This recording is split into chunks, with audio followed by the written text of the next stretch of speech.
First and foremost, I would like to give all praise, honor, and glory unto Yahweh, Bahashem Yahushua, Bahashem Rakakwadash. Double honors unto the apostles and the elders of GMS whom rule well, teach well, being great example to his younger brothers, and peace and blessings, salutations, and hopefully out there pushing his word and truth and in sincerity across the four winds in the name of Yahweh Bahashem Yahushua, pushing to get up out of here. Shalom to hopefully the believers and listeners whom have came back to the obedience of the scriptures through faith in Yahweh Bahashem Yahushua. And what I want to get into this morning, dealing with pretty much how, as you study the Bible, you go into the prophecies and you just follow the narrative, from Genesis to Revelation, what you'll come to find out is the Bible is all about the next rulership to come, and the final rulership of the nation of Israel, or Yahweh Shai, will establish the throne of David in righteousness in the earth. You see? And it's going to be an eternal rulership, because you look at, the narrative that's been going on in the earth from the beginning. There's always been, a real, every group of people has wanted, their nation to be in power, permanently, and that's where you get, these conflicts in the earth, But we come to a time where the Most High is about to end all the conflict with this last world's war, because when you read scriptures, even the prophecy is either dealing with leading up to war, even us waking up, is an indicator how close we are to this third world's war. Just us waking up to who we are, is a token that we're headed towards this third world's war, because we're being woke up for deliverance. We've been awakened for deliverance, from this destruction that's to come. You read in Isaiah, how the nations shall flow to Zion. Well, that's post-war. The nation will learn war anymore. Well, that's post World War III, and the throne of David is established. Yahweh Shai has established the throne of David. So everything that we read is pretty much leading up, to this next and final rulership. And this is what the men of Israel, the men that you see on the front line in sincerity, this is what we're fighting for, man. To be joint heirs, to be there at the ushering in of this righteous kingdom. Now, when you read Psalms 2:1, because this is happening now, it said, why do the heathen rage, and the people imagine a vain thing? Yeah, because you go to rage, the Hebrew word regash, which means to conspire, and what you have now is Esau, Edom conspiring to do what? For his kingdom, to pretty much try to submit,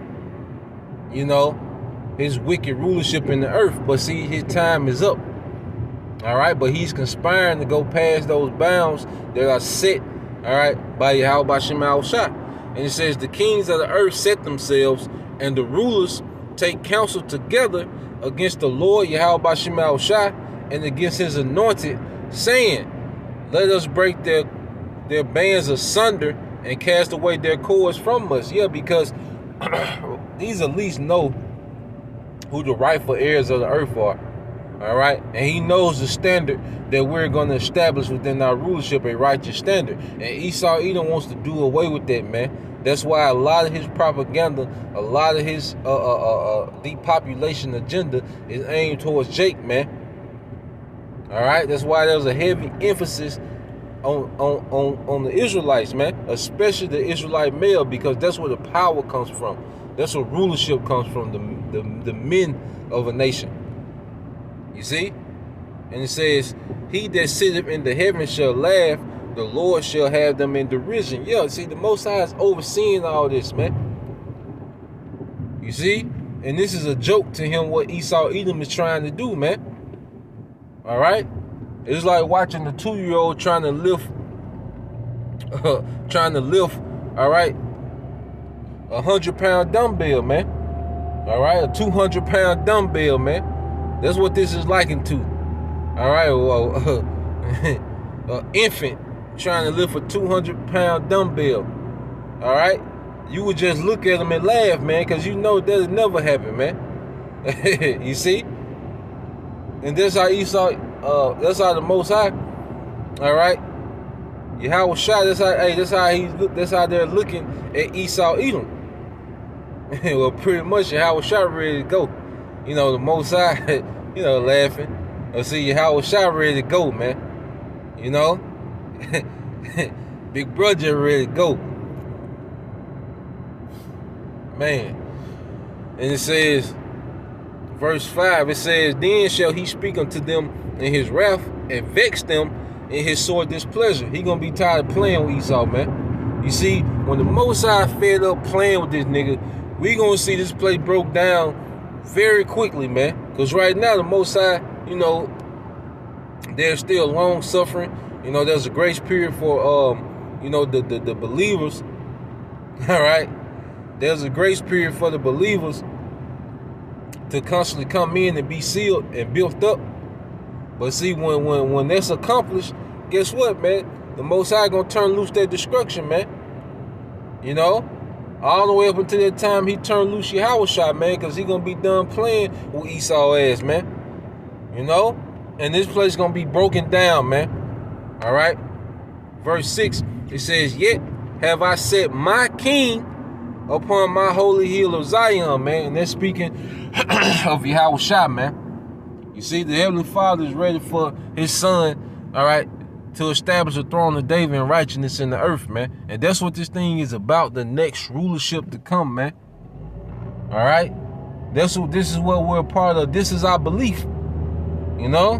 We have to understand what we're a part of and what we believe, man. And it's all leading up to this next rulership of Israel, which is going to be eternally in righteousness, man. You know? So, Lord will you brothers and you few sisters edified till the next time I say shalom. Kwam Yasha Allah, Abab, DTA soon.